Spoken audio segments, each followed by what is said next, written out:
Here we go. So as far as framing is concerned, we're 99% done here. There's a little bit of blocking that needs to be done, but we don't know exactly what rail system this is going to be yet.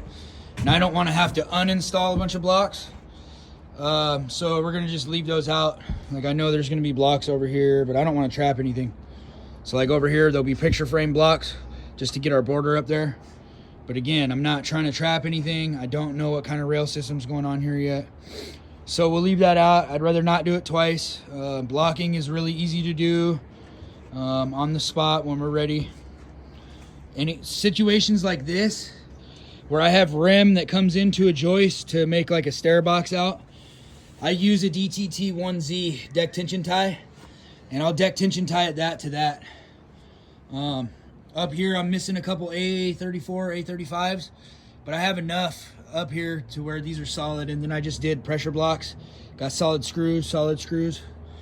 And then the main thing that we did today was add a mid-span beam, which is that right there. And that's to help the center span of the stairs. We connected it to that post, and then we made a post here. I just did a little weather cut. We had to do what we had to do because of where that concrete was. So I ran the post outside, and then I made a custom hanger, which I wouldn't do if it was something that was super duper structural. But I clipped a chunk of that hanger off right there at the angle.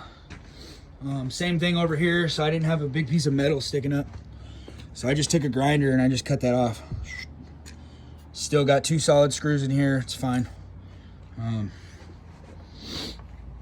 lagged the beam to the bottom of our stringers. And I don't know what happened down here. I don't know if I miscalculated or what, but in order to get these stairs level this way, I actually had to dig down some dirt before we set that mid-span beam. So what I'm probably gonna have to do is come over here and probably cut the stringer right here, because code says that there has to be a minimum 36-inch deep landing from the furthest point out. So this is not the furthest point out yet. Say I cut this, the furthest point out is actually about 5/8 more, or 1 inch more, depending on what I use for my kicker. That's what I call it. So I call this tread, I call this kicker. And from the front of whatever you use for kicker, you have to have 36-inch landing by the full width of the stairs.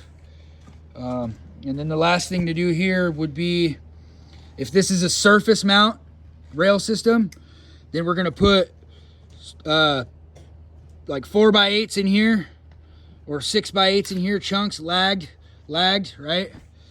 Everywhere that there's gonna be a surface mount post, boom, boom, boom, right? Probably 5 of them coming up. Same thing on the other side, 5 of them coming up.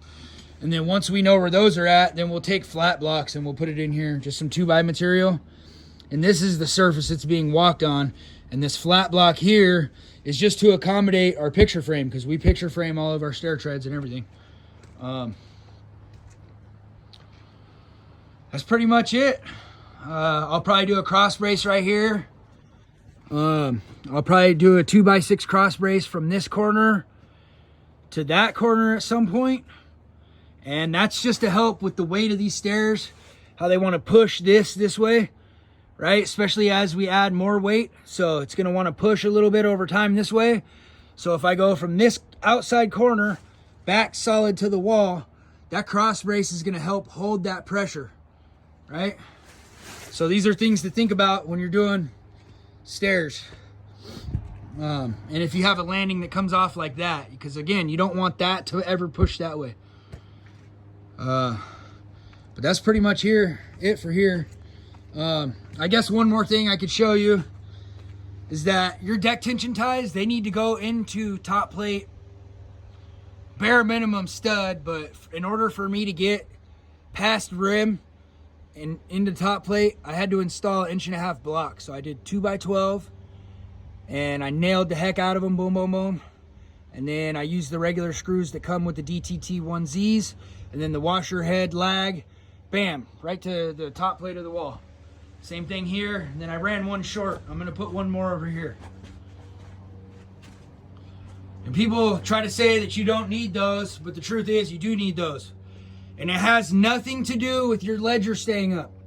What it has to do is with your joists staying tight into your hanger, because your hanger is going to hold the pressure this way, but those two little side screws, and we use 2.5 inch Simpson screws for that, but those two side screws aren't going to hold massive pressure to keep it from retracting this way, right? That kind of just keeps it down in the hanger from popping up. So what you do is you install these deck tension ties, and that keeps your joist tight to your ledger, so that way your hanger does its job and holds the pressure up and down. Well, down really. Same thing here. I'll probably put one to here just to keep this little faux beam from coming out. I call it faux beam, but this is engineered per this house's drawing. So this is a double 2x12 sandwich lagged together. And if we ever felt any type of way, we could put a 2x6 block here about 1 foot, you know, do a 45 at the bottom, nail the heck out of it, help hold pressure. But that's not in the engineering drawing. But that's it. And you can see right here, that's our center guy. It's ready for the picture frame. But we left the end block out over here because, again, out here, we don't know exactly where the rail's going yet, right? We don't have that information. So we would rather install those later than have to come back and cut stuff out or whatever the case may be, right? Because I use galvanized ring shank nails when I put everything together. But that's what we're looking like right there.